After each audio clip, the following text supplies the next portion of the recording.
여러분 안녕하십니까. 라스 성공 전략의 김종성입니다. 우리 증시가 초반에 상승폭을 좀 반납한 채 시장이 전개가 되고 있습니다. 지난밤 뉴욕 증시에서는 눈치보기 장이 펼쳐졌습니다. 어닝 시즌에 대한 기대와 우려가 섞여 있는 모습이었는데 알코아가 실적 발표를 했죠. 기대 이상의 성공을 거뒀다는 그런 평가를 보이고 있습니다. 이에 따라서 금속 관련주들이 급등하는 그런 모습을 보여주기도 했습니다. 국내 시장에서는 외국인들이 나흘 연속 매수 우위를 보이면서 시장을 주도하는 듯한 움직임을 보여줬습니다. 하지만 투신권을 중심으로 매물이 꾸준히 나왔고요. 기관이 매도로 돌아서면서 시장 분위기를 낙관적으로 바라보기에는 좀 무리가 아니지 않을까라는 이야기가 좀 나오기도 했습니다. 중국 증시가 장중에 1% 넘게 밀리기도 했습니다. 이에 대한 영향을 직접적으로 받기도 했는데 중국이 이 부동산 규제 완화설을 공식적으로 부인하면서 이게 또 시장의 악재로 작용한 것으로 현재 풀이가 되고 있습니다. 현재 코스피는 0.1% 오르면서 1737선을 걷고 있고요. 코스닥은 0.3% 오르면서 498선을 걷고 있는데 장중에는 1750과 500선을 각각 돌파하기도 했지만 이내 또 이 자리를 내주는 모습을 보여주기도 했습니다. 잠시 후에 이에 대한 이야기를 한번 살펴보도록 하고요. 먼저 스피드 종목 상담 참여하실 수 있는 방법 소개해드리도록 하겠습니다. 문자 남겨주시면 되고요. 015-8500-1110번으로 현재 보유하고 계시거나 앞으로 매수를 하고 싶으신 종목에 대한 질문을 남겨주시면 되겠습니다. 먼저 시황센터 연결해서 자세한 현재 시황 살펴보도록 하겠습니다. 김보람 아나운서와 함께합니다. 네, 시황센터입니다. 앞서 미국 증시 닷새 연속으로 상승했고요. 국내 증시 이어받아서 나흘째 연속 상승하고 있지만 주변국 아시아 증시의 약세에 따라서 국내 증시 상승폭은 줄어든 상황입니다. 현재 코스피는 2포인트 오르면서 1736포인트를 가리키고 있는데요. 오늘 출발은 1737포인트 출발했습니다. 장 초반에는 1750선까지 오르기도 했지만 현재는 상승폭을 많이 줄인 상황인데요. 1736포인트, 1737포인트에서 움직이고 있는 상황입니다. 기관이 11시 구간 매도로 흐름을 바꿨는데요. 지수의 움직임 수급으로 좀 더 자세히 확인해 봅니다. 개인이 여전히 매도 우위 차지하고 있습니다. 2천억 원 넘는 물량을 매도하고 있고요. 기관이 여기에 더해서 500억 원 정도 소폭 매도세가 나오고 있습니다. 외국인 쪽에서는 매도 포지션이 꾸준히 유지되고 있는데요. 매수 포지션이 꾸준히 유지되고 있는데 오늘 1,600억 원 넘는 물량을 매수하고 있습니다. 프로그램 쪽에서도 4천억 원 정도의 매수 물량 들어오면서 개인과 기관의 매도에 맞대응해주고 있는 모습입니다. 코스닥 살펴보겠습니다. 코스닥 역시 오늘 강보합권 유지하고 있는데요. 현재는 1포인트 오르면서 498포인트를 가리키고 있습니다. 오늘 출발은 499포인트 출발했습니다. 장중에는 500선, 501포인트까지 오르기도 했지만 다시 내려온 상태에서 490선 후반에서 횡보의 움직임 나타나고 있는데요. 지수의 움직임 수급으로 좀 더 자세히 확인합니다. 개인 쪽에서는 여전히 매도 우위 나타나고 있습니다. 134억 원 정도 매도하고 있고요. 외국인이 26억 원 정도 매도하고 있습니다. 기관 쪽에서 홀로 매수세를 유지하고 있는데요. 기관이 180억 원 정도 매수 우위 차지하고 있습니다. 이어서 외환시장 살펴봅니다. 미국 증시가 상승 랠리를 이어가고 국내 증시 여전히 빨간불이 들어온 상태에서 국내 환율은 하락으로 출발했습니다. 하지만 중국 증시가 오전 중에 반락하고 코스피의 상승 탄력이 줄어들면서 빨간불로 흐름을 바꾼 상태인데요. 현재는 9원 50전 오르면서 1211원 50전까지 올라와 있는 상황입니다. 이어서 특징 테마주 살펴보겠습니다. 반가운 소식인데요. 금리 인상 발표 이후에 하락했었던 건설주들이 너무 내렸었나 봅니다. 오늘은 다시 상승하고 있는데요. 현대건설이 1.5% 오르고 있고요. 삼성물산이 3%, 대림산업이 3% 오르면서 건설주들이 강세를 보여주고 있습니다. 또 한 가지 원전주들이 상승 탄력을 이어받았습니다. 어제였죠. 필리핀 대통령이 전력난 해소를 위해서 한국형 원전의 도입을 고려하겠다는 발표가 있었는데요. 원전주들이 큰 폭으로 오르고 있습니다. 효성이 3.9% 올랐고요. 모건코리아와 BHI가 6%대 상승 움직임이 나타나면서 원자력 발전주들이 큰 폭으로 오르고 있습니다. 더 큰 움직임은 세종시 관련주들에서 나타나고 있습니다. 세종시 원안 시행을 정부에서 발표하자 세종시 인근의 토지를 가지고 있는 기업들의 주가가 오르고 있는데요. 영구화학이 15%, 유라테크와 프롬파스트 역시 그리고 자연광경까지 두 자릿수 상승세가 나타나면서 세종시 관련주들 큰 폭으로 움직이고 있습니다. 또 한 가지 실적 발표를 앞두고 호실적이 기대되는 종목들 가운데 오늘 신고가 경신한 종목들 간추려봤는데요. 애주화학이 1% 올랐고요. CJ제일제당이 3%, 테크노세미캠 역시 5.7% 오르면서 오늘 차트상에 있는 종목들 장중에 신고가를 다시 쓴 종목들이기도 합니다. 이어서 지주 회사들 한번 살펴보겠습니다. 자회사들의 실적 개선과 리스크 완화에 따라서 지주 회사들이 다시 관심을 받고 있는데요. LG가 5% 오르고 있고요. 두산이 4.5%, 그리고 LS가 3.6% 오르면서 지주 회사들이 강세를 이어가고 있는 상황입니다. 도시구한 현재 지수는 모두 양시장 모두 빨간불을 켜놓은 상태지만 상승폭은 둔화된 모습입니다. 지금까지 도시구간 시장 상황이었습니다. 네, NH투자증권 투자전략팀의 김영렬 연구원 연결되어 있습니다. 현재 주식시장에 대한 더욱더 자세한 이야기 나눠보도록 하겠습니다. 안녕하십니까? 네, 안녕하십니까? 네, 지난밤 미국에서는 어닝 시즌이 본격적으로 열렸고 시장에서는 기대와 우려가 공존하는 그런 모습이 나왔습니다. 일단은 강보합으로 마감이 됐고 우리 시장에도 어느 정도 영향을 미치는 것으로 현재 풀이가 되고 있는데 우리 시장 특징부터 한번 살펴보도록 할까요? 네, 우선 지난주까지 이었었던 시장에서 존재했었던 어떤 경기 둔화에 대한 우려는 다소 좀 완화되었고 또 상대적으로 어닝 시즌이 시작되면서 이런 실적 발표에 대한 어떤 기대감 등이 전반적인 시장에 영향을 미치는 것으로 보여집니다. 단지 어떤 시장에서는 강한 매수 주체를 찾지 어려운 가운데 종합지표 주요 지수는 대부분 보합권을 중심으로 한 공방이 계속되는 것이다 보여지고요. 상대적으로 1700선을 회복된 이후에 지수 수준에 대한 부담이 좀 작지 않은 상황에서 아직까지 경기에 대한 어떤 둔화 우려 또 아직까지 검증되지 않은 2분기 실적 등으로 인해서 상대적으로 지수 관련주에 대한 어떤 선호보다는 어떤 중형주급에 대한 어떤 단기 모멘텀을 가진 종목들로 매기가 집중되는 이런 종목 선호 현상이 오늘 시장의 주요 특징상으로 보여집니다. 네, 그렇군요. 장중에 코스피, 코스닥 모두 그동안 좀 어려워 보였던 선을 넘는 모습을 보여줬습니다. 코스피가 1750선을 돌파하기도 했는데 이렇게 정고점을 돌파하는 모습을 보여주기도 하면서 기대감이 상당히 많았는데 1750.34 진짜 말 그대로 찍고 내려오는 그런 모습을 보여줬습니다. 향후에 이 선을 다시 돌파할 수 있을지 그에 대한 부분도 한번 살펴보는 게 좋을 것 같은데요. 네, 충분히 연중고점 돌파에 대한 가능성은 상당히 높아져 있는 위치로 보여집니다. 2분기 실적에 대한 어떤 기대감이 여전히 고조가 되고 있고 물론 삼성전자 실적 발표 이후에 마치 2분기 실적이 시장에 노출된 것이 아니냐라는 우려가 없지 않지만 전반적인 어떤 시장은 이익 모멘텀에 대한 지원을 계속 받을 것이다라는 기대가 잠재되어 있다라 보여지고요. 대표적으로 IT 업종의 경우는 현재 상반기 예상 순이익은 약 13조 원을 넘어서면서 지난해 연간 이익의 약 94% 수준에 달합니다. 다시 말해서 지난 1년에 벌어들일 것을 올해 반년 사이에 거진 다 벌어들였다라고 볼 수가 있는데 그만큼 이익 모멘텀이 강하다라는 점을 가장 큰 시장 매력으로 볼 수가 있다는 점입니다. 이런 점 등이 밸류에이션의 매력으로 부각되면서 전반적으로 시장의 어떤 상승력이 집중되었을 때 정고점 돌파는 그만큼 강화될 가능성이 좀 높다라고 점쳐볼 수가 있겠고요. 단지 지금 시장의 답보 상태에 나타나주고 있는 것은 연기금을 제외한 매수 주체를 찾기가 어렵고 또 외국인 등이 다소 좀 소극적인 자세를 나타내고 있기 때문에 향후 수급 환경이 개선되는지 여부가 정고점 돌파의 중요한 트리거가 될 것으로 기대가 됩니다. 네, 말씀하신 대로 지금 적극적인 매수 분위기가 조성되지는 않고 있습니다. 시장 상황에서 그 분위기 그대로 다 읽을 수 있는 그런 모습인데요. 하지만 국내 시장에서는 또 정부 정책 수혜주들이 또 힘을 받고 있습니다. 2차전지 관련주도 그렇고 태양광 관련주도 그렇고 오늘도 흐름이 괜찮은데 이들 종목군에 대해서 투자자들 지금 당장이라도 참여하는 게 옳은지 그에 대한 내용도 함께 부탁드리죠. 네, 우선 어떤 타이밍의 승부다라고 볼 수밖에 없습니다.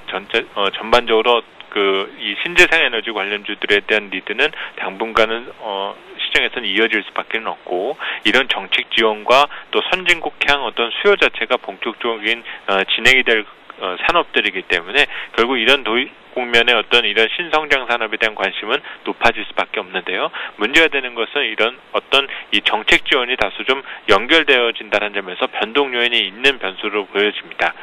최근 태양광만 하더라도 최근 어떤 정책 지원이 제한되면서 폴리실리콘에 대한 가격이 하락하는 기간 동안 시장에선 또 철저하게 외면받는 모습도 나타나 주었었기 때문에 우선 이런 산업 신성장 산업과 관련돼서는 정책적인 변수뿐만 아니라 이런 어떤 향후 정책 지원에 대한 어떤 정도와 그리고 그 강도에 대한 부분을 점검해 나가는 것이 보다 중요할 것이라고 보시고요. 단지 최근 들어서 이런 2차 전지와 또 태양광 관련주에 대한 부분이 관심을 주목받게 되는 것은 우선 가격적인 요인에서의 변화가 우선적으로 나타나고 있고, 또 향후에 글로벌 경기가 회복된 이후에 만약 물가가 상승하면 유가까지 상승을 하게 된다라면 우선 대체에너지의 명목으로서 투자 매력이 다시 한번 부각될 가능성 자체가 있다는 점입니다. 다시 말해서 이런 2차 전지라든지 태양광 관련주들이 현재 시장에 그 중심권에 있다는 점을 감안한다라면 아직까지는 조정시 저가의 매수는 가능할 것이라고 보여지고요. 하지만 이미 시장에서 어떤 성장 가치라든지 상당한 수준의 어떤 주가 상승폭을 감안한다라면 우선 상승 시 뒤따라 매수에 나서는 것은 다소 좀 지양할 필요가 있다고 보여집니다. 투자 패턴 또한 그렇다면 중장기보다는 단기적으로 대응하는 게 옳을까요? 우선 신성장 산업과 관련돼서는 중장기적인 관점을 먼저 우선적으로 생각하시는 것이 필요합니다. 우선 단기적으로 어떤 시세 차익을 목적으로 한 투자를 했을 때 이에 또 상하는 상당한 리스크를 부담해야 된다는 점은 투자 시 꼭 고려하시는 것이 필요해 보입니다. 네, 알겠습니다. 오늘 시장 한 50분 정도밖에 남지 않았습니다. 추가적으로 투자 전략에 대한 이야기 듣도록 하겠습니다. 네, 우선 지난주까지는 글로벌 경기에 대한 관심이 높아져 왔었지만 상대적으로 지난주 후반부터는 글로벌 기업들의 어떤 실적에 대한 관심이 높아지고 있는데요. 결국 미국 어닝 시즌에 대한 기대를 감안하면 내일 예정되어 있는 인텔의 어떤 실적 발표가 국내 증시에도 어느 정도의 영향을 미칠지에 대한 부분을 점검하는 것이 필요해 보이고요. 물론 어닝 효과가 긍정적으로 작용한다 하더라도 이번 주 후반에는 점검해야 될 변수가 많습니다. 미국의 소비 지표 그리고 중국 경제 지표들에 대한 부분을 점검하면서 대응을 하는 것이 필요해 보입니다. 네, 알겠습니다. 지금까지 NH투자증권의 김영렬 연구원과 함께 현재 주식시장에 대한 내용을 들어봤습니다. 두 말씀 고맙습니다. 감사합니다.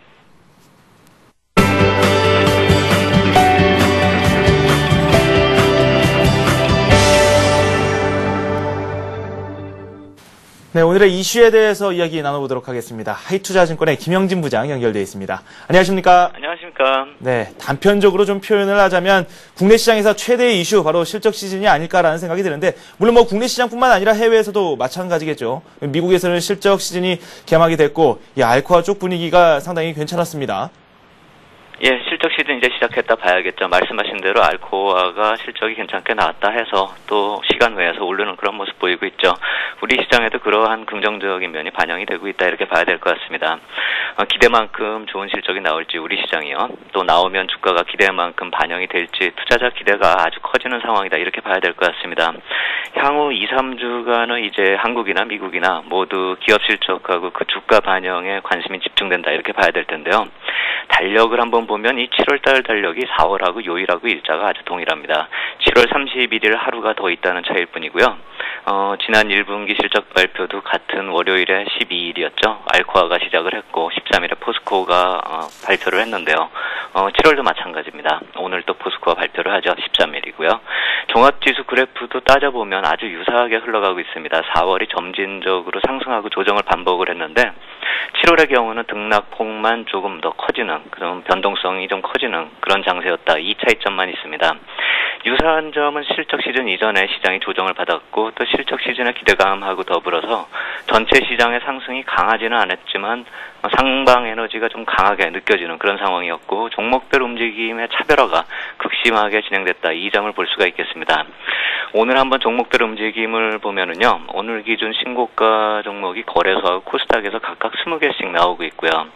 신고가 5% 이내로 들어온 종목이 거래소에서 60개, 코스닥에서 20개, 그래서 합을 따져보면 한 90개 정도 종목이 신고가 5% 이내로 들어오면서 상승 추세로 들어오는 종목들이 많아지고 있습니다.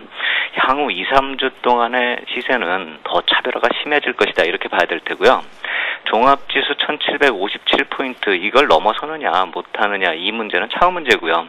종목선별에 집중하고 또 포트폴리오에서 종목별 비중 조절에 각별히 신경을 많이 써야 될 그럴 시기로 진입하고 있다 이렇게 말씀을 드리겠고요.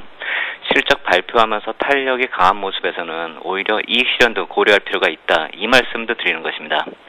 이 실현도 고려할 만한 시점이다라는 말씀을 해주셨는데 그렇다면 국내 시장에서 실적 발표가 어떻게 진행되는지에 따라서 이에 대한 판단이 또 달라질 수 있는 그런 부분이 아닐까라는 생각이 드는데 포스코가 일단 장 종료 이후에 아마 실적이 발표될 것으로 저는 알고 있는데 포스코의 실적 일단 2분기 수치뿐만 아니라 향후 전망에 대해서 한번 주목을 해봐야 되지 않을까라는 생각이 듭니다. 어떻게 생각하고 계십니까? 예, 맞습니다. 오늘 포스코가 실적을 발표하는데요. 향후가 더 중요하겠죠.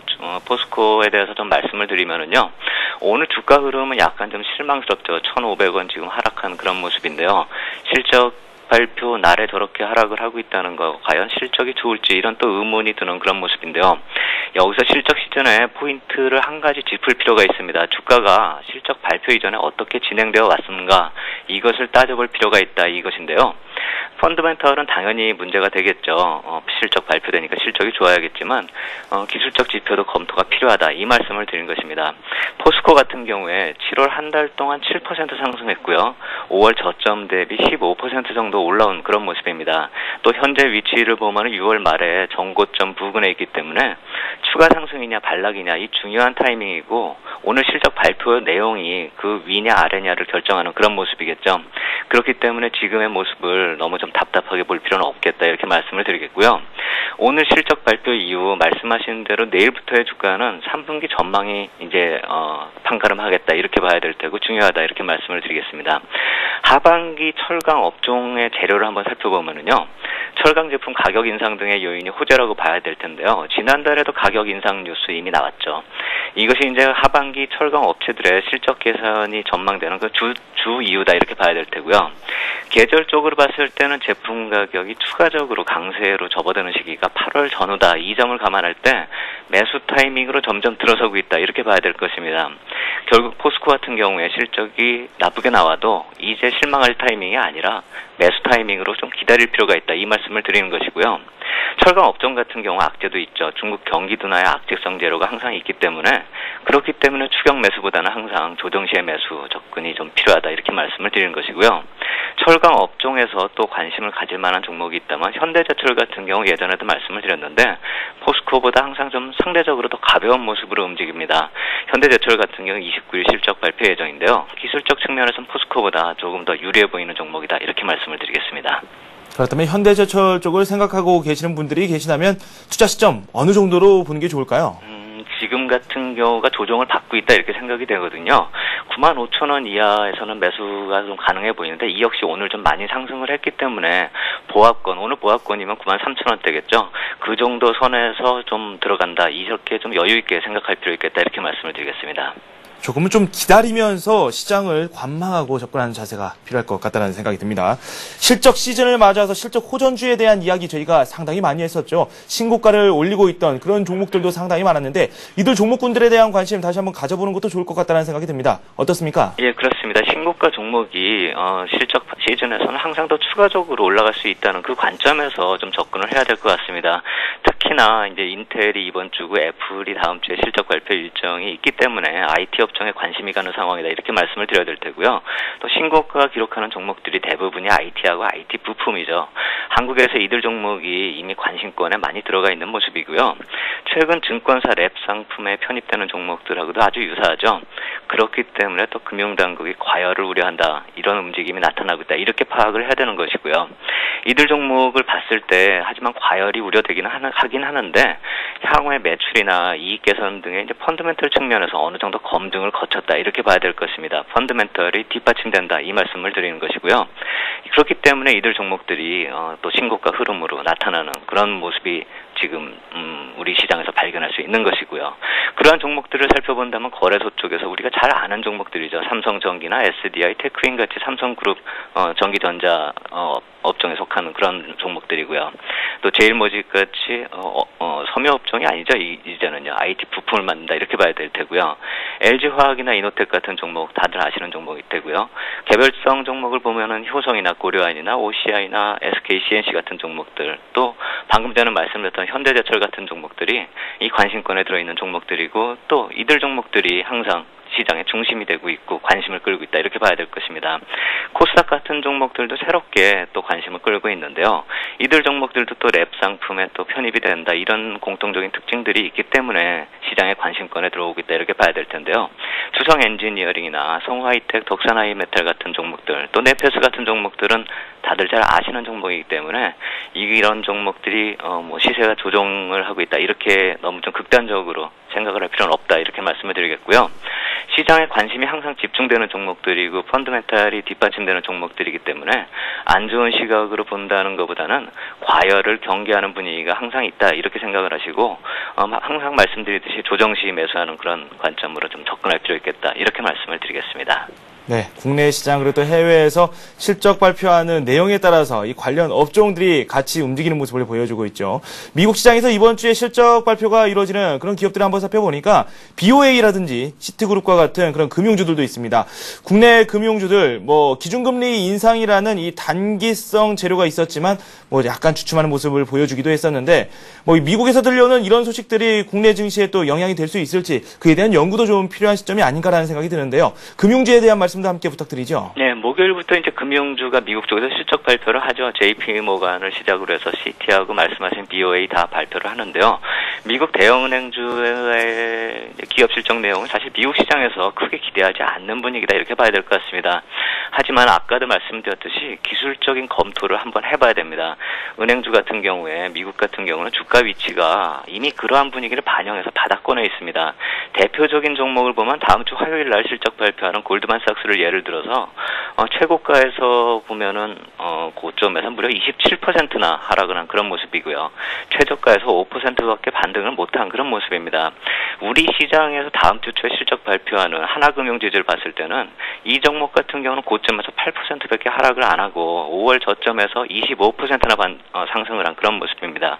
결국 하나금융지주를 놓고 봤을 때 골드만삭스 같은 경우는 상당히 아래쪽에 위치하고 있다 이렇게 봐야 되겠죠. 그렇다면 미국 금융주들의 실적 발표를 할 때 만약에 실적이 안 좋다 하더라도 이걸 추가적인 악재로 봐서 또 폭락을 한다 이렇게 볼 것이 아니라 바닥을 확인하는 과정이 진행된다 이렇게 예상을 해야 될 테고요. 그렇기 때문에 한국 금융주에 미치는 악영향은 미미할 것이다 이렇게 봐야 될 것입니다. 골드만삭스 문제가 나올 때나 은행법이 나올 때나 또 금융 규제안 등의 문제가 나왔을 때도 한국 금융주는 영향이 거의 없었고요.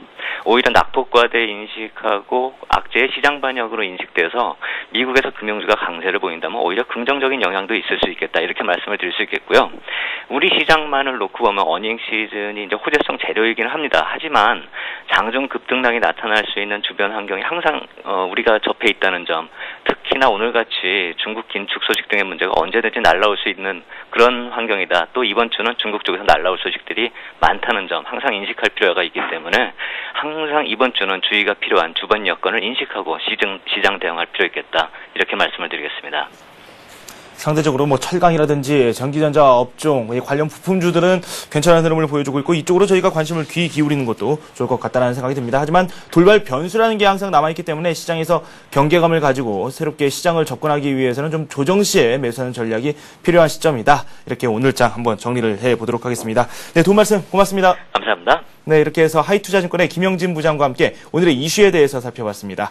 이번에는 수급 상황도 한번 짚어보도록 하겠습니다. 동양종금증권의 최일종 팀장 연결돼 있습니다. 안녕하십니까? 네, 안녕하십니까? 네, 외국인이 지금 매수를 하고 있는데 이 개인 쪽에서 매물이 꽤 많이 나오고 있고 기관도 여기에 동참하는 모습이거든요. 수급 상황 진단해 주시죠. 네, 그렇습니다. 오늘 우리 증시 지수 고점 인식이 좀 작용하는 것 같아요. 그래서 수급 불균형이 지금 나타나고 있는데요. 개인들의 연속적인 순매도 강화, 그리고 대규모 프로그램 순매수에도 불구하고 기관들의 순매도 확대는 결국 펀드의 환매가 적극적으로 단기 고점을 인식하면서 출회되는 그런 상황이 아닌가 이렇게 판단을 해볼 수 있을 것 같고요. 그러나 여전히 외국인들 순매수 행진을 생각을 할 때 현 지수대에서의 글로벌 리스크 완화 그리고 기업들의 실적에 대한 긍정론 이러한 부분이 바탕이 되면서 한 단계 레벨업 될 가능성이 좀 다소 있겠다라는 판단입니다. 오늘 수급 동향을 살펴보게 되면 거래소 쪽에서 외국인들 1,820억의 순매수 흐름 보이고 있고요. 개인 쪽에서만 강하게 매도를 하고 있습니다. 2,360억의 순매도, 기관 쪽에서는 700억 가량의 순매도 흐름 보이고 있고요. 코스닥 시장은 외국인들 23억의 순매도 흐름 보이고 있고 개인 쪽에서는 139억 매도, 기관 쪽에서는 182억의 순매수 흐름 보여주고 있습니다. 네, 오늘 주로 매매되는 종목들을 살펴보니까 매수, 매도 모두 이 전기전자 업종, 이 대형주 쪽으로 매기가 집중되는 그런 모습인데 어떤 종목들이 주로 매매가 되고 있는지 그 부분도 한번 살펴보죠. 네, 그렇습니다. 오늘 뭐 외국인들 순매도 종목들, 순매수 종목들을 살펴보게 되면 전기전자의 핵심 종목들, 이러한 종목들과 은행주 그리고 자동차 일부주 이런 쪽에 좀 포커스가 맞춰진 거 아닌가 이렇게 볼 수 있겠는데요. LG전자와 삼성전자 그리고 LG디스플레이, KB금융, 현대차를 중심으로 매수를 강하게 확대하는 그러한 모습을 보여주고 있고요. 이 외에 이제 신한지주라든가 하나금융지주, 대한생명 이러한 보험주 그리고 이제 금융주 중심의 그 매수세도 좀 눈에 띈다 이렇게 보시면 될 것 같습니다. 그리고 순매도 종목들 살펴보게 되면은 포스코라든가 삼성물산, 현대해상, NHN, 삼성전기까지 순매도 규모가 조금 확대되는 그러한 모습을 보여주고 있고요. 기관들 쪽에서의 그 움직임 역시 그 외국인들 순매수하는 종목과 상당히 겹칩니다. 그래서 LG라든가 삼성전자, 현대모비스, 대한항공, LG이노텍까지 순매수를 상당히 좀 확대하는 그런 모습을 보여주고 있고요. 그리고 이 순매도 종목들을 살펴보겠습니다. 순매도 종목들, 하이닉스, 상당히 좀 안 좋은 보고서가 나왔죠. 이런 부분이 이제 영향력을 미치면서 오늘 하락폭이 좀 깊어지면서요. 오늘 상당히 좀 매도를 좀 많이 하는 그런 모습을 보여주고 있습니다. 매도 종목 하이닉스, LG디스플레이, 현대차, 삼성전기, STX 페노션을 순매도 집중하고 있는 그런 모습을 보여주고 있고요. 동시 순매수 종목들을 살펴보게 되면요. 외국인들 상당히 많이 사고 있습니다. LG전자, 삼성전자, LG 그리고 KB금융과 LG화학 쪽으로 순매수를 상당히 좀 확대하는 모습을 보여주고 있는데요. 특히 LG전자 200억 이상의 외국인들 순매수가 집중되어 있습니다. 반면에 기관들 3억가량의 순매수를 하고 있죠. 그리고 삼성전자 외국인들 120억 이상의 순매수 그리고 기관 쪽에서 40억 이상의 순매수를 보이면서 대체적으로 이 시장의 핵심되는 그러한 종목들만 편식하는 그러한 모습을 보여주고 있다 이렇게 볼 수 있겠습니다. LG그룹이 그동안 좀 저평가받는 모습이었는데 오늘 LG전자, LG화학까지 이렇게 세 종목이나 동시 순매수 종목으로 올라와 있네요. 이 밖에 추가적으로 모멘텀을 갖추고 있는 종목군들 포트폴리오 한번 살펴보도록 하죠. 네, 그렇습니다. 포트폴리오는 이제 한 두 개 종목을 갖다 일단 제외를 시켰는데요. 일단 그 전에 이제 말씀을 드렸던 포트폴리오가 포스코, 두산인프라코어, STX 페노션 그리고 삼성테크인, 한화를 포트폴리오에 포함을 시켜놓고 계속 이제 보시자라고 말씀을 드렸는데요. 두 종목을 제외시켰습니다. 그래서 포스코 이제 단기 조정 부담으로 인해서 좀 제외를 하는 쪽으로 말씀을 드리겠고요. STX 페노션도 역시 시간 조정 개념입니다. 올라갈 종목이 맞습니다만은 시간적으로 조금 지연될 가능성이 있기 때문에 시간 조정 개념에서 일단 포트폴리오에서는 제외하는 쪽으로 이렇게 말씀을 드리겠고요. 아울러 이제 두 종목이 신규로 편입이 돼야겠죠. 그래서 이제 두산을 신규로 편입을 시켜놓고요. 그리고 CJ 제일제당을 신규로 편입을 시키면서 두산인프라코어, CJ 제일제당, 삼성테크인, 한화 이렇게 해서 포트폴리오를 구성하는 게 좋겠다라는 판단입니다. 네, 두 종목이 아웃되고 다시 두 종목이 들어왔습니다. 어떤 종목을 오늘 중심적으로 한번 살펴보는 게 좋을지 그에 대한 말씀도 부탁드리죠. 네, 그렇습니다. 오늘 제가 선정한 베스트 종목은 이제 CJ 제일제당입니다. 일단 내수주 쪽으로 포커스를 좀 맞춰볼까 하는데요. 일단은 수급적인 부분에 있어서는 그렇게 눈에 띄는 부분은 없습니다. 외국인들과 기관들 여전히 매도세가 지금 진행이 되고 있는데 다만 이제 프로그램 쪽에서 순매수가 좀 강하게 들어오고 있습니다. 따라서 오늘 3.29%의 상승 흐름은 시장가 매수, 즉 다시 말씀드리면 프로그램 매수가 적극적으로 유입이 되면서 상승을 하고 있다 이렇게 보시면 될 것 같습니다. 당사의 상승 모멘텀이라고 한다면 두 가지 정도로 말씀을 드릴 수 있을 것 같은데요. 먼저 금리 인상기에 있어서의 과거 업종별 상승 패턴을 봤을 때 내수와 음식료 쪽의 상승 흐름이 좋았다라는 점, 그리고 두 번째는 실적이 부각이 될 수 있겠다라는 판단입니다. 따라서 이 두 가지를 가지고 말씀을 드릴 텐데요. 과거에 이제 금리 인상기, 유망업종이라는 건데, 일단은 과거의 흐름 봤을 때, 우리 국내 금리 인상 시기에 수출주들이 상승 탄력이 상당히 좀 둔화가 되면서, 음식료 쪽의 그 내수주들, 이러한 쪽이 탄력을 좀 많이 받았다라는 점을, 우리가 시계열적으로 한번 판단을 해볼 수 있을 것 같습니다. 따라서, 이러한 부분을 좀 고려를 좀 해봐야 될 것 같고요.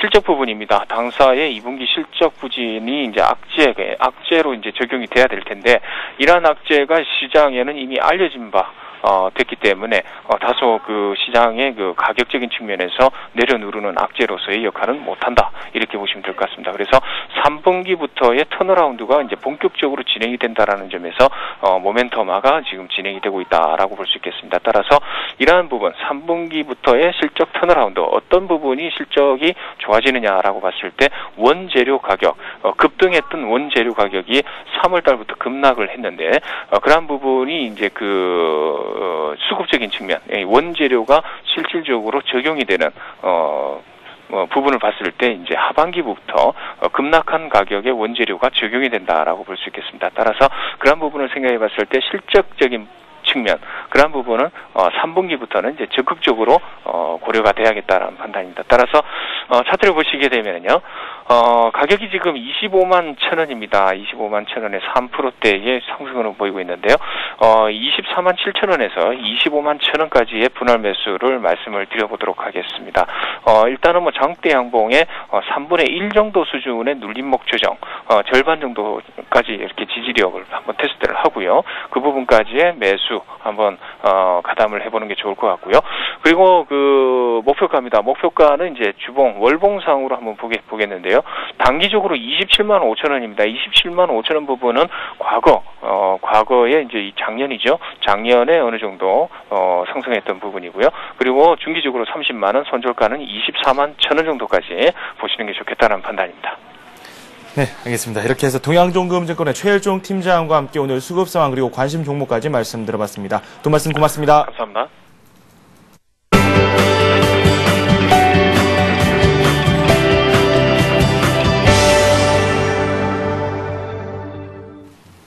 급등이 예상되는 종목 살펴보도록 하겠습니다. 백룡승천님 연결돼 있습니다. 안녕하십니까? 안녕하십니까? 네, 급등주들 소개해 주시죠. 예, 일단 그 최근에 첫 상한가 나오고 그 준비가 된 종목들이 연달아 상한가 나오는 경우가 굉장히 많이 나오고 있는데요. 그런 관점에서 두 종목을 한번 준비를 해봤습니다. 먼저 덕성인데요. 덕성은 핵융합 관련주로 부상이 되고 있고요. 특히 12인치 실리콘 웨이퍼 제조용 초전도 마그네트 상용화에 성공하면서 주목을 받는 회사인데요. 주력은 원래 합성 피혁, 합성 수지 제조업체로 말씀드릴 수 있겠고요. 일단 그 향후 이런 그 핵융합 관련해서는 뉴스가 나올 때마다 그 강한 반등이 나올 수 있다는 점에서 주목을 해야 되겠다는 말씀을 드리겠고요. 첫 상한가 나온 이후에 주가가 안 밀리고 그 아주 잘 버텨주는 흐름으로 봤을 때 다시 전 고점에 도전하는 흐름이 예상이 된다는 말씀을 드리겠고요. 현재 구간 매수 좋아 보인다는 말씀을 드리겠습니다. 다음은 그 접착제 전문 업체인 50인데요. 건설 경기는 좋지 않지만 역시 최근에 첫 상한가 나오고 4일 동안 강하게 세우는 모습이 나오기 때문에 조만간 또 반등 랠리가 강하게 나올 거로 예상이 되고 있습니다. 최근에 지지라인 부근 저점 구간을 깨지 않는 흐름이라면 매수 가담 가능하다는 말씀을 드리겠고요. 다음은 그 에이블 CNC 중저가 미샤 브루트넷을 운영 중인 화장품 기업이라고 말씀드릴 수 있겠는데요. 향후 실적 호전에 대한 기대감 때문에 최근에 박스권 돌파 흐름이 나오고 있고 추세 상승을 이어가는 흐름이라는 말씀을 드릴 수 있는데요. 현재가인 26,600원 전후 이런 가격대 매수 좋아 보인다는 말씀을 드리겠고요. 박스권을 강하게 돌파한 만큼 추가적인 랠리도 기대할 수 있는 그런 흐름이라고 말씀을 드리겠습니다. 구체적으로 한 종목을 저희가 집어서 살펴보도록 하죠. 어떤 종목을 준비하셨습니까? 예, 에이블 CNC를 말씀을 드리고 싶습니다. 현재 매수가는 25,000원 정도로 제시를 해드리겠고요. 최근에 그 박스권 돌파한 지점 19,000원 정도를 지지라인으로 보자는 말씀을 드리고요. 오늘은 양봉이 크게 뻗었기 때문에 내일이나 모레 정도는 또 옆으로 세울 수 있다 이렇게 보여집니다. 그래서 마이너스 흐름이 나올 때 모아보는 전략이 좋아 보인다는 말씀을 드리고요. 중국 시장에서의 그런 도약이 기대되는 종목이라는 말씀을 드리겠습니다. 네, 에이블 CNC까지 살펴봤습니다. 백룡승천님과 함께했습니다. 감사합니다. 감사합니다.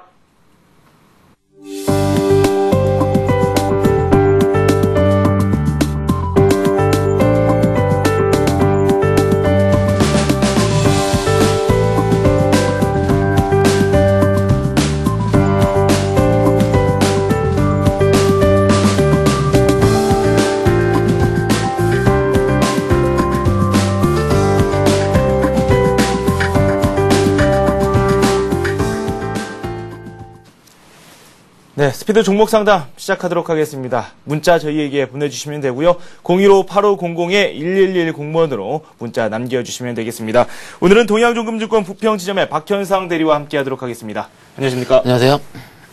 정고점 뚫기가 상당히 어려워요. 예, 오늘 뭐 1750 살짝 찍고 내려왔는데 일단은 많은 분들께서는 전망을 밝게 해주고 계시거든요. 현재 시황과 함께 맞물려서 살펴보도록 할까요? 차트 보고 말씀을 드리겠습니다. 차트 한번 보시면은요, 지금 딱 고점에 맞닿아 있는 상황 속에서 어떻게 보면 좀 고점 찍고 지금 밀린다라고 볼 수 있는데, 네. 어떻게 보면 일반적인 투자자분들께서 아침에 이렇게 10포인트, 15포인트 이상이 떠서 상승한 가운데 과연 내가 보유한 종목에 대해서 매도를 했을지에 대한 강한 의문감이 들고 있습니다. 일단 기본적으로 전고점을 돌파 못하고 밀리는 모습을 보이고 있으면은 기존에 대한 보유 종목에 대해서는 일정 보유 종목에 대한 슬림화에 대한 거는 참 주식 투자자에 대한 당연한 어떻게 보면 진리라고 말씀드릴 수가 있고요. 어떻게 포트폴리오를 조정하시냐면 일단 최근 시장 주도주 뭐 현대차라는 기아차 혹은 뭐 LG노텍 같은 IT 관련 대표주, 뭐 SDI, 뭐 LG화학 같은 화학주 같은 기존 시장 주도주들은 어차피 올랐다 좀 물리는 모습 조금씩 보이고 있습니다. 그렇기 때문에 물량을 뭐 반 정도라기보다는 3분의 1에서 20% 정도는 어느 정도 적당히 줄일 필요가 있다는 생각이 들고 있습니다. 그리고 나머지 물량을 줄이신 포트폴리오 안에서는 배당주라든지 어떤 시장이 하락이 예상이 된다, 상승이 예상된다. 즉 시장이 불안정할 때, 즉 예상에 대해서 어떻게 보면 어정쩡한 상태일 때는 어떤 방어주라든지 고배당주가 좀 더 시장에 대한 메리트가 있을 수가 있기 때문에 일단 조금 정도의 판 물량을 배당주의 포트폴리오를 껴놓을 필요가 있다는 생각이 들고 있습니다. 어떻게 보면 주도주에 대해서는 트레이딩 관점을 좀 말씀을 드릴 수가 있고요. 절대 한 번에 다 파시는 건 아니라는 생각이 들고 있습니다. 물량을 유지를 하셔야 될 것 같고요. 포트폴리오 조절이 가장 중요한 장사라는 생각이 들고 있습니다. 포트폴리오에서는 뭐 트레이딩 관점에서 접근을 하되 뭐 전략 매도는 아니다. 뭐 이렇게 말씀을 해 주셨습니다. 첫 번째 종목으로 저희가 현대해상을 준비했습니다. 현대해상 낙폭이 꽤 크거든요. 지금 3.6% 내리고 있고 매수하신 분께서는 24,000원에 매수를 하셨습니다. 비중 20%를 현재 보유하고 계시는데 수익권에 좀 있으셨던 것 같은데 일단 오늘 낙폭이 커가지고. 네, 일단 뭐 보험료 같은 경우에는 금리 상승 이슈가 있었죠. 어떤 재료 소멸력을 말씀을 드릴 수가 있고요. 금리 상승 이후에 차익 실현 매물이 나온다고 볼 수가 있겠습니다. 어떤 보험주에 대해서 3분기, 4분기 실적에 대한 전망은 금리 상승만 된다면은 어떻게 보면 시장에서 반응이 꾸준히 좋았었고요. 뭐 차트 잠깐 보시면은요. 일단 여기 정도까지 금리 상승 시점까지만 땡겨서 보겠습니다. 어떻게 보면은 정배열 이루면서 어떻게 보면 좀 괜찮게 상승하는 모습을 보이다가 재료 소멸 이후에는 3일 연속 하락을 보이고 있는 모습을 보이고 있기 때문에 어떻게 보면 차익 실현 매물에 대해서는 일단은 어떻게 보면 좌지우지 뭐 내동매매 하시면 안 된다는 생각이 좀 들고 있겠습니다. 매매하신 가격 자체가 오늘은 플러스가 나셨다가 지금 오후에 밀리면서 지금 24,550원 정도 밀린 모습을 보이고 있는데 일단 뭐 차트적으로는 기술적인 매매를 해야 된다는 말씀이 드릴 수가 있겠습니다.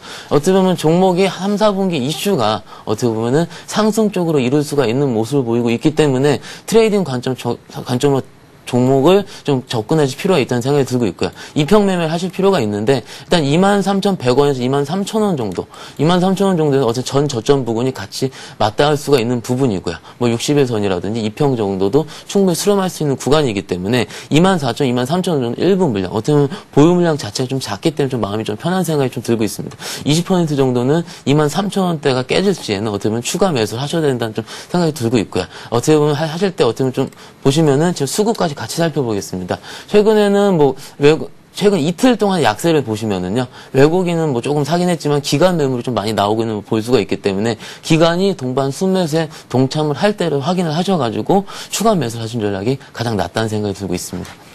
기관이 매수를 하는지 여부를 잘 체크해라. 현대해상의 모범 답안이 아닐까라는 생각이 듭니다. 23,000원 선에는 추가적으로 20% 정도는 매수할 수 있는 그런 기회를 한번 가져보는 것도 좋겠다라는 말씀까지 들어봤습니다. 이번에는 하이닉스 살펴보도록 하겠습니다. 마찬가지로 낙폭이 깊습니다. 앞서서도 저희가 말씀을 드렸었죠. 하이닉스와 관련돼서 좀 악재가 나왔었는데 2분기 이후에 좀 실적이 좀 신통치 않을 수도 있다. 이런 이야기가 나오기도 했었거든요. 네, 하이닉스에 대해서 지금 문자로 보내주신 분께서는 26,100원에 매수를 하셨고 이분 역시 비중 20% 가지고 계십니다. 손절까지도 좀 생각을 하고 계시는 것 같은데 일단 26,100원 차트를 좀 찍어드리겠습니다. 어떤 기술적으로 보시면은요. 어떻게 보면 올해 1월 정도에 딱 고점이랑 맞닿아 있는 가격. 그리고 이평선상으로는 어떻게 보면 60일선이랑 20일선이 같은 이평선상이 딱 어떻게 보면 좀 위에 있는 가격이기 때문에 기술적으로도 한 번 정도는 충분히 밀릴 수 있다는 좀 생각이 들고 있고요. 최근 우려 같은 경우에는 뭐 어제 오늘 나온 얘기인데 실적이 뭐 3, 4분기에 좋다라는 생각 때문에 어떻게 보면 시장에서는 2만 원대, 2만 2천 원대가 저점이 될 수가 있는데 2만 8천 원, 2만 9천 원대가 상승하고 있는 모습 보였었다가 외국계 증권사는 최근 뭐 저희 나라 증권사에도 2분기가 실적이 정점 이후에 하반기 공급 증가에 따라서 디램 가격이 하락을 할 수가 있을 거라는 우려감 때문에 오늘 좀 크게 하락폭을 좀 어떻게 보면 느리고 있는 모습을 보이고 있습니다. 네. 최근에 좀 어떻게 보면 기관 매물이라든지 어떻게 보시면 아시겠지만은 지금 좀 매물대를 좀 찰트를 보시면은요. 외국인들이 최근에 7월 8일, 9일, 12일 정도는 사긴 샀지만은 물량 자체가 18만 주, 22만 주 같은 좀 극소량 부분에 하는데 일단 기관 같은 경우 52만 주, 98만 주, 기관 중에 좀 많이 팔고 있는 모습을 보이고 있습니다. 어떤 수급 개선이 이루어지고 있지 않다는 모습 때문에 최근에 약세를 말씀을 드릴 수가 있겠고요. 기술적으로 만약에 하이닉스 주가가 22,000원에서 23,000원 사이 어떤 전 저점 부근을 좀 찍어드리겠습니다. 부근에 온다면은 어떤 200일선까지 딱 맞닿아 있는 가격으로 말 수가 있는데 만약 지속적으로 하락을 하면은 23,000원 언더 쪽에서도 200일선이 우하향할 수도 있다는 생각이 좀 들고 있겠습니다.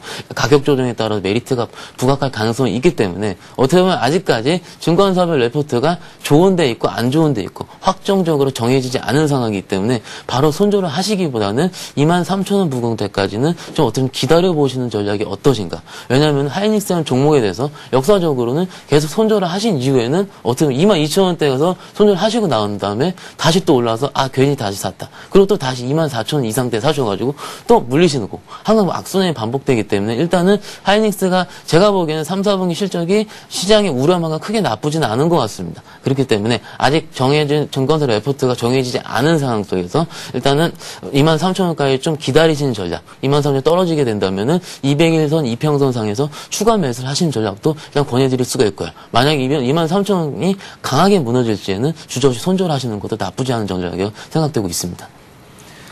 하이닉스가 뭐 주가가 괜찮을 때는 굉장히 좋았습니다. 하지만 최근 들어서 좀 부진했었고 보고서가 또 결정적으로 악재로 작용하는 듯한 모습을 보여주고 있습니다. 일단 23,000원 선 이하에서는 한번 노려볼 수 있는 기회다. 이렇게 말씀을 해 주셨습니다. 하이닉스 주가 흐름에 대해서 저희가 조금 더 논의가 필요할 것 같다라는 생각이 들고요. 조금 더 살펴보도록 하죠.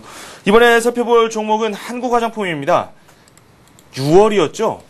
상당히 센세이션을 일으켰었던 그런 종목이기도 한데 회사 분할 재료였었나요? 네. 상한가 계속해서 펼쳤었는데 네. 지금 매수하신 분께서는 4,400원에 매수를 하셨고 50% 비중을 가지고 계십니다. 지금 손실도 좀 있으신 상태고 많이 있으셔가지고 네. 좀 걱정이 약간은 좀 되는데요. 일단 4,400원이라는 가격대 자체는 일단은 최근 하루 이틀 동안 혹은 뭐 향후 1, 2주 안에서는 한 번 정도는 사신 분의 가격 자체는 갔다가 빠지더라도 있는 가격이기 때문에 큰 걱정은 되지 않는다는 생각이 들고 있지만 50%라는 비중 때문에 좀 물량에 대한 비중은 좀 있습니다. 그렇기 때문에 일단은 홀딩을 하시면서 4,400원 이상대에서 어떻게 보면은 뭐 시간 나실 때는 좀 걸어두신 전략이 가장 낫다는 생각이 들고 있고요. 회사 내용에 따라서는 뭐 인적 분할이 된 이후에 신설회사가 된 거죠. 그래서 기존의 존속법인 같은 경우에는 한국화장품 제조라는 회사로 같이 좀 두 가지 업체가 상장이 되고 있는 걸 보이고 있고요. 일단 기술적으로 상장이 되지 얼마 되지 않은 부분이기 때문에 일단 소위 뭐 시장에서 떠도는 작전주 혹은 어떻게 보면 테마주라고 말씀드릴 수가 있겠습니다. 뭐 회사에 대한 뭐 전망 자체는 3분기에는 흑자 전환이 좀 꾸준하게 모멘텀 좀 있을 것으로 예상이 되긴 하겠지만은 최근에 대한 이슈 자체가 많이 사라지게 된다면은 처음 상장되기 전 가격 뭐 3,000원대 초반대까지 충분히 빠질 수가 있다는 좀 생각이 좀 들고 있고요. 그래서 그렇기 때문에 아직까지는 기술적으로는 차트가 우하향하면서 떨어지지 않는 모습을 보이고 있기 때문에 손실률이 크진 않은 것으로 생각이 들고 있겠습니다. 한두 번 정도는 충분히 매수 단가까지는 갈 수 있을 거라고 생각이 들고 있고요. 만약 매수 단가가 오셔가지고 파시게 된다면은 다른 좀 우량 종목으로 교체하시는 전략이 가장 낫다는 생각이 들고 있습니다. 네.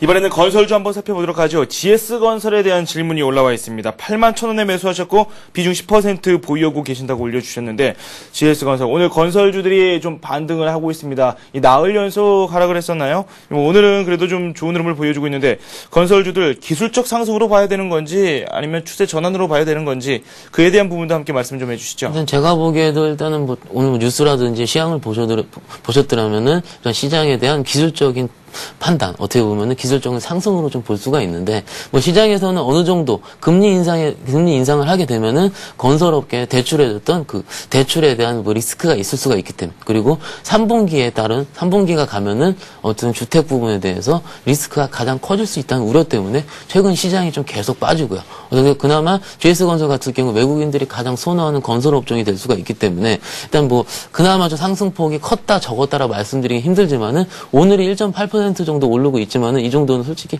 말씀드린 오른 폭이라고 말씀드리기도 약간 부끄러울 정도입니다. 기존에 사셨던 분들 자체가 매물대 자체 8천 원 부근에서 가장 많으시고요. 그리고 10만 원 부근 위에서 물리신 분들이 가장 많은 것으로 알고 있기 때문에 일단은 뭐 8만 원이라는 10만 원 정도까지 바로 갈 수는 없다는 좀 생각이 들고 있겠습니다. 어떻게 보면은 주식이라는 것은 시장에 대한 반응이고 어떻게 보면은 미분양 리스크가 어떻게 보면 많이 깨질 수가 있다. 미분양 리스크가 없어질 수 있다는 혹은 미분양 물량이 줄어들었다는 뉴스가 나온 다음에는 건설주가 동반 상승을 할 수가 예상이 되긴 하지만 일단 단기적인 반등을 이용해서 매수하는 가격대가 81,000원입니다. 어떻게 보면 지금에서는 한 5%, 7% 정도 상승만 있으면은 어느 정도 한 번 정도는 나올 수 있는 가격으로 생각이 들긴 하는데 추가 매수는 일단 아니라는 좀 생각이 들고 있고요. 어떤 업황이 개선이 돼야지 추가 매수를 하실 수 있다는 생각이 들고 있습니다. 단기적으로 8만 원 이상까지는 어느 정도는 좀 예상이 되고 있긴 하지만 그 이상까지 추가 상승에 대해서 메리트는 아직까지 좀 없었다는 생각이 좀 없을 수가 있다는 좀 생각이 들고 있고요. 일단 조금 정도 기다려 보신 다음에 기술적 반등을 이용해 빠져나오신 다음에 다른 종목으로 교체 매매 말씀드릴 수가 있겠습니다. 건설주는 조금 더 기다려보는 게 낫겠다. 네. 이렇게 저희가 받아들이도록 하죠. 이번에 살펴볼 종목은 아시아나항공입니다. 뭐 조금 이렇게 말하면은 될지도 모르겠는데 역사를 새로 쓰고 있다. 이렇게 표현을 좀 해도 될지 싶습니다. 아시아나항공이 계속해서 신고가를 경신을 하고 있는 그런 모습인데 오늘도 1%대 현재 상승세를 보여주고 있습니다. 지금 문자를 보내주신 분께서는 아시아나항공에 대해서 참여를 해도 괜찮은 건지 그에 대한 질문을 남겨주셨거든요. 가능하다고 보십니까? 일단은 아시아나항공 같은 경우는 업황 자체로는 좀 어떻게 보면 그레이트할 정도로 수급 개선이라든지 혹은 밸류에이션 매력도가 높아졌기 때문에 52주 신고가라 그러죠. 가장 뭐 상장을 최고 신고가를 내고 있고요. 신고가를 내고 있는 종목은 신고가를 내게 된다면 일단은 한 번 정도 눈을 감고 한번 사라라는 뭐 증권가에 좀 얘기가 있긴 있습니다. 하지만은 지수가 어떻게 보면은 1730, 1750이라는 박스권 상단에 있기 때문에 어떻게 보면 지수가 동반을 빠지게 된다면은 아시아나항공이라는 종목 역시도 어느 정도 빠질 수 있다라는 좀 생각이 들 수가 있겠습니다. 만약에 일단은 뭐 중장기적으로 10,000원대라는 가격대라면은 한 번 정도 들어갈 수 있는 가격이라고 생각이 좀 충분히 들고 있습니다. 하지만은 신고가에 대해서 났을 때는 한두 번 정도 밀릴 수 있다는 차익 실현 매물에 대한 경계감도 있을 수가 있다는 양반된 의견이 항상 좀 계속 대립되고 있는 양상을 보이고 있는데요. 뭐 이럴 때에 대한 대답 자체는 일단은 일부 물량만 추가 매수하시는 게, 분할 매수하시는 게 낫다는 생각이 들고 있겠습니다. 뭐 100이라는 금액을, 100이라는 퍼센트의 수지를 일단 아시아나항공을 다 매수를 하겠다 싶으시면은 신고가 이후에는 물량 부담이 있기 때문에 20% 정도 물량만 일단 오늘 좀 빠지고 있죠. 일단 10,000원 정도는 좀 걸어 놓으시고요. 일단 10,000원이 깨지게 된다면 20% 한 번 정도. 그리고 나머지 물량에 대해서는 홀딩을 하시면서 트레이딩을 하시는 게 전략이 가장 낫다는 생각이 들고 있습니다. 네, 이번에도 이 매수 문의를 해 주셨습니다. 기업은행 한번 살펴보도록 하죠. 기업은행이 현재 주가가 15,300원이고요. 일단은 2분기 실적, 그 이후에 대해서도 전망에 상당히 밝다라는 이야기가 나오고 있죠. 기업은행, 현 시점에서 오늘 당장 매수를 좀 하고 싶으신 것 같은데 지금 막 또 하락으로 전환이 됐거든요. 매수를 할 수 있는 그런 기회인지 아닌지 분석 좀 해주시죠. 일단 뭐 은행주 같은 경우에 대한 판단 자체는 아직까지 시장에서 고냐 혹은 셀이냐라는 어느 정도의 판단에 대한 잣대가 일단 한두 번 정도는 판단이 있은 다음에 매매를 하신 전략이 가장 좋다는 생각이 들고 있겠습니다. 이걸 그 수급을 한번 살펴보시면은요. 일단 어제 좀 기관이라든지 기관은 좀 팔았고 외국인 좀 샀고요. 외국인들은 지금 3일 연속 사고 있는 모습을 보이고 있습니다. 외국인들은 어떻게 보면은 단기 매매냐 혹은 중장기 매매냐 전략을 봤을 때는 어떻게 보면은 국내 기관보다는 외국인 시각은 중장기 매매 속에 좀 속해 있는 경향이 좀 많이 있기 때문에 지금 들어오는 그저께죠. 7월 9일 날 20만 주 그리고 7월 12일 날 들어온 22만 주 물량 자체가 어느 정도 모멘텀을 보고 어느 정도 시기를 보고 투자한 건지는 아직까지 확신이 들지 않는다는 판단이 들고 있겠습니다. 물론 뭐 금리 인상 이후에는 기관에서도 한 4일 연속 순매수를 보이고 있긴 하지만은 일단 뭐 은행주에 대해서 의견 자체는 모든 은행주가 어느 정도 좀 약간 차별화를 둘 수 있겠는데 어느 정도는 최근 기간에 따라서 일단은 차트를 보시면 아시겠지만은 고점에 대한 리스크는 항상 좀 안고 있다는 생각이 들고 있겠습니다. 만약에 저보고 매매를 원하신다면은 일단은 14,500원 정도까지 기술적으로는 좀 찍어드릴 수가 있겠습니다. 14,500원 정도면 가장 매물이 많은 가격이기 때문에 14,500원까지 분할 매수 전략으로 말씀을 드릴 수가 있겠고요. 그 시장에 대한 반응은 아까 하이닉스 때도 같이 말씀을 드렸지만은 일단은 기간에서 순매수가 어느 정도 2, 3일 연속 이루어졌을 때 은행주에 대한 탄력이 좀 더 있을 수가 있다는 생각이 들고 있고요. 2, 3일 더 탄력이 이루어졌다면은 지금 어떻게 보면 15,300원이라는 전 고점에 대한 거는 물량을 뚫어서 전 고점 부근인 16,000원까지도 갈 수 있다는 생각이 들고 있겠습니다. 그러니까 보수적인 관점에서 14,500원까지 좀 기대하실 수도 있고요. 일부 물량을 조금씩 사셔가지고 분할 매수한 전략도 가장 같이 양병행할 수 있다는 생각이 좀 들고 있습니다. 선택은 좀 본인이 해야 될 것 같습니다. 기다리거나 아니면은 조금씩 매수를 하거나 두 가지 전략이 있을 수도 있는데 일단은 14,500원 선까지 기다리거나 아니면 그 선까지 분할 매수하는 전략에 대해서 말씀을 해 주셨고요. 매도가로는 15,300원 선에서 16,000원 선까지를 제시해 주셨습니다. 기업은행에 대한 말씀 들어봤고요. 이번에는 넥센타이어에 대해서 질문이 올라와 있습니다. 넥센타이어가 7,260원에 매수를 하셨습니다. 20% 현재 보유하고 계시는데 장기 보유를 좀 생각하고 계시는 것 같습니다. 추가 매수도 가능한지 그 여부도 한번 설명 좀 해주시죠. 일단 뭐 넥센타이어 차트 먼저 보면서 말씀을 드리자면 일단 뭐 최근에 나온 시장에 대한 얘기로는 영업이익률 10% 이상이 유지될 거니까 앞으로 장기적 모멘텀은 좋을 것이다. 뭐 밸류에이션 매력도 역시 유효할 것이라는 거는 뭐 뉴스라든지 시장 종목 증권사 레포트를 통해 확인하실 거라는 생각이 좀 들고 있겠습니다. 매수하신 단가가 7,260원이라고 말씀을 하셨는데요.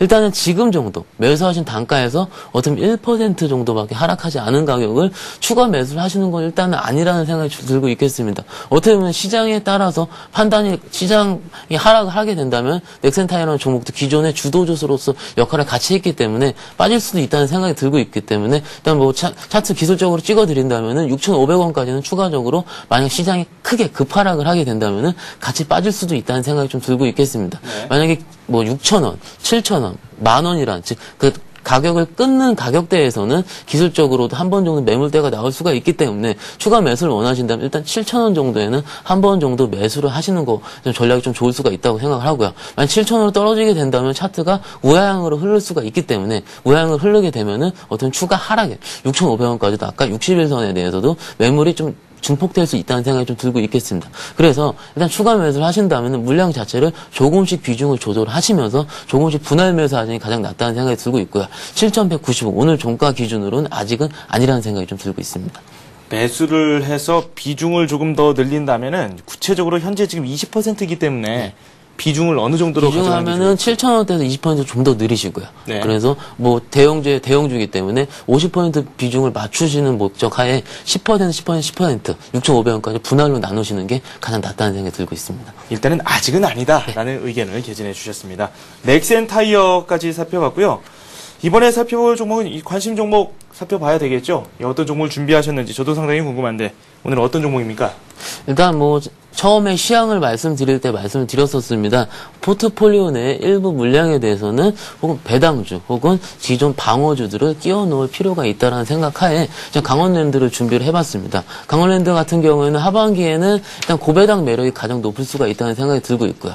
그리고 뭐 카지노 산업에 대한 성장성에 좀 주목할 필요가 있겠습니다. 오늘 뭐 때마침 외국계 증권사에서는 강원랜드에 대해서 하반기 정부 규제 완화라든지 정책 리스크가 완화될 가능성이 있기 때문에 일단은 카지노 산업의 성장에 주목을 해서 강원랜드 같은 고배당주 혹은 그 카지노 관련주에 대해서 베팅을 해야 된다는 좀 레포트가 나올 거 생각이 들고 있고요. 매수를 하신다면은 아까 지금 매수 가격이 제가 18,500원을 말씀을 드렸을 겁니다. 18,500원을 좀 찍어드렸는데, 일단 어떻게 보면 그러니까 오늘 어제 상승하기 전 시가라고 말씀드릴 수가 있겠는데, 일단 이틀 상승을 한 다음에는 일단 한 번 정도 숨고르기 가능성이 나올 수가 있기 때문에, 오늘 같은 상승, 그리고 오늘 같은 가격대에서는 지금 19,300원이란, 즉, 전고점에 대한 매물이 충분히 붙을 수가 있기 때문에, 한 번 정도는 매물이 나올 수가 있다는 생각이 좀 들고 있겠습니다. 그렇기 때문에 매매 차원에서는 일단 18,500원대에서부터 18,000원대까지 추가 매수를 하시는 게 가장 좋을 거라는 생각이 좀 들고 있고요. 손절에 대한 가격 자체는 전 저점 부근이 17,000원대 부근까지는 강원랜드에서 좀 찍어드릴 수가 있겠습니다. 어쨌든 연말까지 보는 포트폴리오 일정 부분에 들어가시는 관점이기 때문에 일단은 뭐 만약 물리시게 된다면 배당까지도 생각하시는 투자 역시 강조해드릴 수가 있겠습니다. 네, 강원랜드에 대한 말씀 들어봤습니다. 지금까지 동양종금증권 부평지점의 박현상 대리와 함께했습니다. 감사합니다. 네, 감사합니다. 동시효과로 접어들었습니다. 우리 시장 오늘장 또 마무리가 되고 있는데 코스닥이 동시효과대 하락으로 전환이 됐습니다. 코스피는 0.06% 오르면서 1735선을 가리키고 있습니다. 전고점에 다다르면서 또 저항을 받고 있네요. 2부에서 자세한 시장 상황 점검을 해드리도록 하겠습니다. 저는 잠시 후에 뵙겠습니다.